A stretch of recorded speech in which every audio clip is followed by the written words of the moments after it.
क्योंकि भारतीय जनता पार्टी का संगठन बहुत मजबूत है, एकता बहुत है इनके अंदर।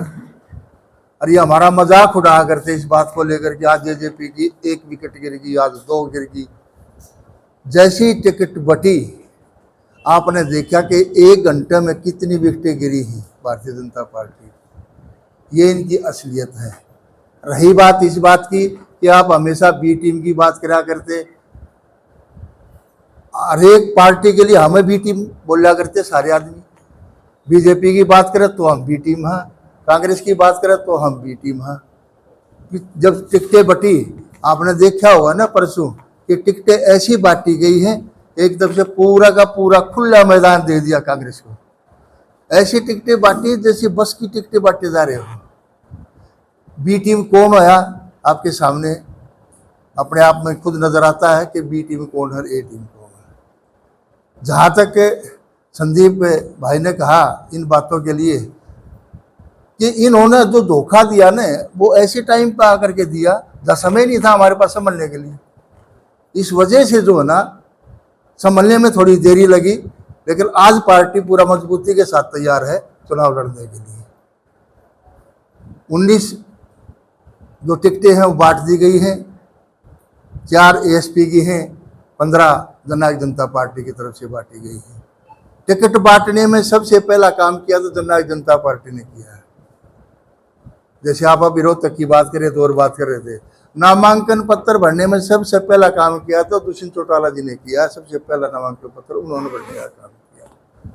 पार्टी हर तरह से मजबूत है और पूरी तरह से उभर चुकी है उन चीज़ों से जो पीछे गलतियां हो गई थी। उनके बारे में पूरी चर्चा हो ली, पूरी जनता के सामने भी रख दी, आप लोगों के सामने भी रख दी। बार बार उन बातों को दोहराने का तो कोई फायदा है नहीं। जहाँ तक ये हमेशा हर एक पार्टी करती है, जहाँ उसको जिताओ टिकाओ कैंडिडेट किसी पार्टी से मिलेगा ना तो हमेशा हर एक की कोशिश होती है।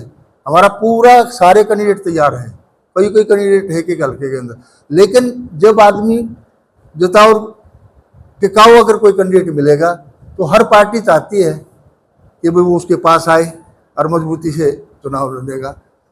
तो बहुत साथी हैं जो संपर्क में हैं, जैसे संदीप ने बताया भारतीय जनता पार्टी के भी हैं और जिनको कांग्रेस में भी अभी से लगने लग गया है कि भाई तुम्हारी टिकट कन्फर्म नहीं हो सकती, वो भी संपर्क में है। और रही बात कांग्रेस तो इतनी क्रेडिटर रही है, घोषणा करती है बिट रही है, हिम्मत नहीं हो रही, टिकट बांटने की हिम्मत नहीं हो रही। ये चुनाव की बातें करते और जो है ना हमें काटू की बातें करने के काम करते हैं। तो दोनों पार्टियां बिल्कुल एक्सपोज हो गई हैं, आपके सामने है। जैसे उसमें भगदड़ मची, जैसे ही कांग्रेस में टिकट बटेंगे आपके सामने देखना कि कितने विकेट भारी भारी मजबूती से इनके गिरेंगे। और वो सब के सब हमारे संपर्क में पहले से ही है। जितने अगर मुझे टिकट नहीं मिलेगी तो मैं पार्टी मानने के लिए तैयार हूँ। अब जाने का सिलसिला खत्म हुआ और आने का सिलसिला शुरू हो गया है।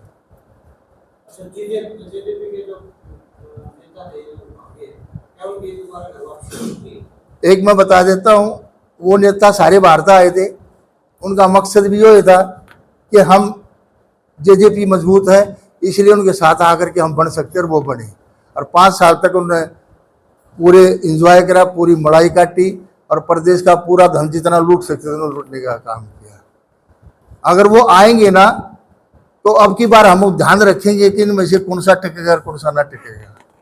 जो टिकाऊ हुआ लगेगा ना उसको रखेंगे और ये भी ध्यान रखेंगे कि आगे इसके ऊपर किस तरह की नजरें रखनी है। बिकाऊ से जमा दूर रहेंगे। और जितने भी ये आए थे ये किसी और पार्टी से आए थे, जननायक जनता पार्टी इनमें से कोई भी नहीं था।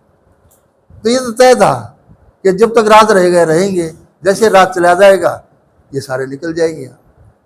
भारतीय जननायक जनता पार्टी ने इनको इतना मान सम्मान दिया है, मंत्री तक बनाए हैं, इतना मान सम्मान इनको कभी कहीं मिल भी नहीं सकता।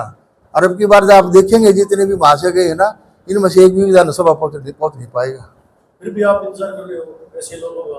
उन लोगों का इंतजार नहीं कर रहे हम तो दूसरी पार्टी के जो जिताऊ टिकाऊ हैं, भारतीय जनता पार्टी की बात कर रहा हूँ। वहाँ अपने से गए उनकी बात नहीं कर रहे हैं हम उनकी बात कर रहे हैं जो भारतीय जनता पार्टी से कांग्रेस से जिनको नहीं लगता कि हमें टिकट नहीं मिलेगी, जिनने तय कर रखा है कि मैंने चुनाव लड़ना ही लड़ना है, तो जननायक जनता पार्टी सेफ पार्टी उनके पास कोई भी नहीं है, और इसलिए वो सारे हमारे से संपर्क में हैं। अर्गन जी, ऐसा कोई पार्टी के पास कार्यकर्ता नहीं है हर एक विधानसभा में जो मजबूती से चुनाव लड़ हमारे सके? पास सारे कार्यकर्ता 5-5 कार्यकर्ता है, एक हल के अंदर 5-5 कार्यकर्ता है जो मजबूती के साथ वो लड़ेंगे।